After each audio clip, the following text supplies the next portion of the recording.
li também na vigília e senti vontade de ler ele novamente.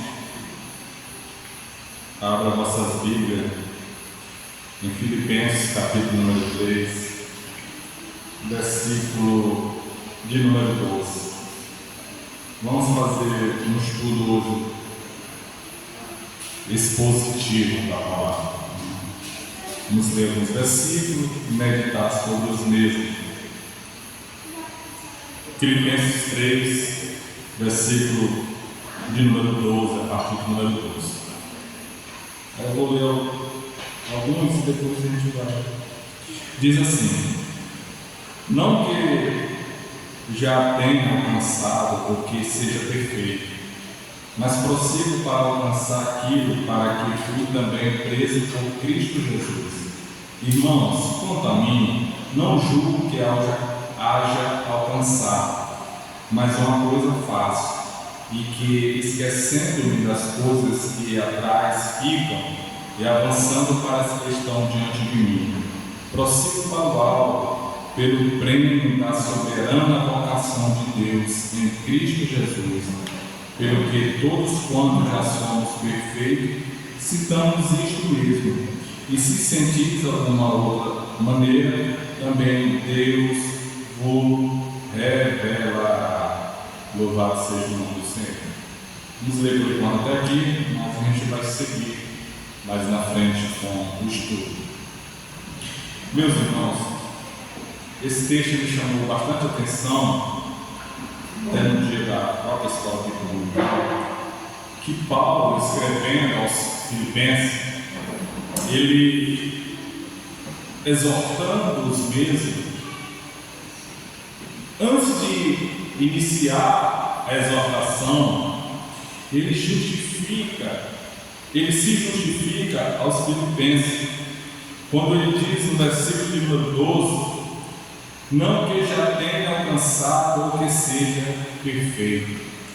O próprio apóstolo Paulo, ele tinha essa preocupação. Quando ele se apresentava, quando ele se titulava apóstolo, ele se comparava aos demais como o menor entre os demais apóstolos. Ele não se achava nem digno de ser chamado de apóstolo por tudo aquilo que ele fez no passado.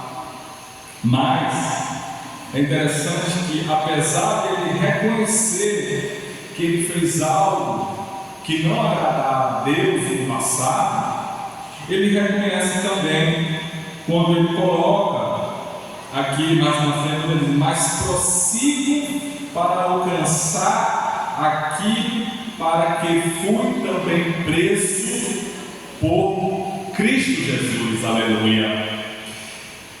Logo em seguida, ele reconhece que, apesar de muitas das vezes o inimigo de vossas almas ou de nossas almas nos acusar de algo, o próprio apóstolo ele reconhece que, apesar dele não ser perfeito, e de fato não é, e nós não somos, ele reconhece que ele deve prosseguir para o alvo, porque ele estava preso a uma promessa, a uma decisão que ele tomou, que foi em Cristo Jesus, nosso Senhor. Amém? Amém. Às vezes, irmãos, nós queremos nos prender a alguma coisa que nós fizemos no passado.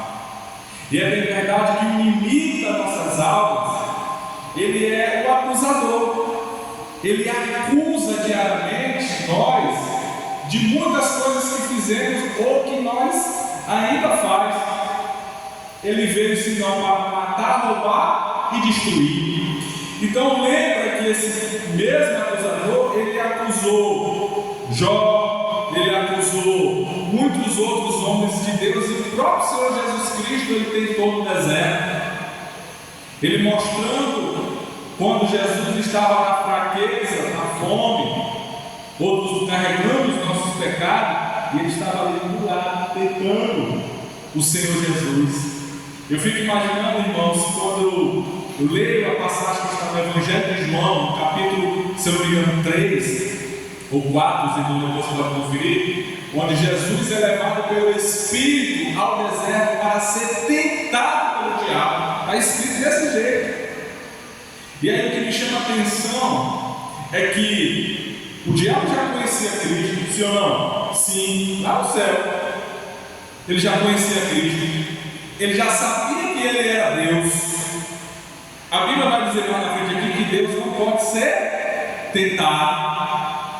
Mas mesmo assim, irmão Daniel, ele não hesitou em tentar ao Filho de Deus.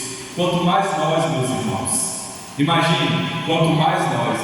Mas Paulo, ele nos deixa uma lição quando ele diz: mas prossigo para alcançar aquilo para que fui também preso por Cristo. Aleluia. Então Paulo, ele tinha em primeiro lugar um objetivo. Paulo, em primeiro lugar, ele tinha um compromisso. Quando nós não temos um compromisso, aí fica mais difícil, não? Fica mais difícil, meus irmãos, quando nós não temos um compromisso. Agora, quando nós temos um compromisso, nós temos a certeza de uma obrigação que nós firmamos quando nós aceitamos a Cristo. Louvado seja o nome do Senhor.